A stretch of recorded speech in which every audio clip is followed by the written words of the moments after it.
Bitter memories of the days he spent chained in the freezing iron cage flashed through his mind, fueling a lingering hatred for the biting outdoors. Shaking off the negative thoughts, he took a deep breath and placed his hand on the door, ready to open a new chapter. He pushed the heavy wood open gently and stepped into his home with a heart full of hope. However, he froze the moment he saw Rigi inside. Her face was a mask of confusion, her cheeks flushed a deep red. Noticing the glint of fresh tears on her face, he rushed to her side, asking frantically why she was crying. But his questions were met with total silence. Without warning, Rigi turned and bolted out the door, leaving Juan standing there in shock. Turning his gaze back to the interior of the house, his blood ran cold as he discovered the true state of their home.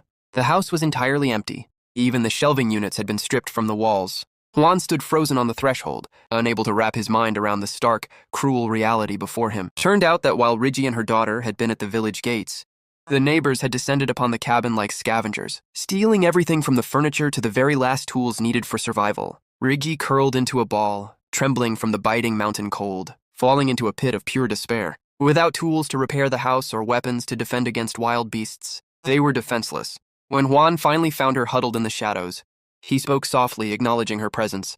Without another word, he sat down beside her, maintaining just enough distance to be respectful while sharing the heavy, suffocating weight of the silence. Seeing her weep, he unexpectedly reached out and stroked her hair with a tenderness that acted as a silent balm. The gentleness of his touch caused her sobs to catch in her throat, and she looked up at him with glassy, startled eyes. He offered a small, reassuring smile, trying to convey that she didn't need to worry, and for a moment, it seemed Rigi truly felt the sincerity behind his gaze. Still, a cloud of confusion lingered on her face.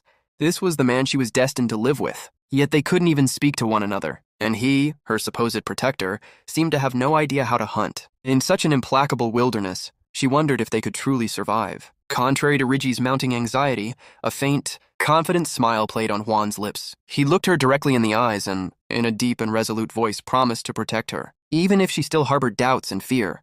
With great tenderness, he cupped Rigi's cheeks in his hands, a gesture of profound respect and protection. A single tear rolled down her face, not born of terror this time, but from the strange warmth and trust beginning to take root under the fading light of the sunset. As that tear fell, a rare sense of peace blossomed in Rigi's chest, leaving her wondering why this stranger's presence felt so incredibly comforting.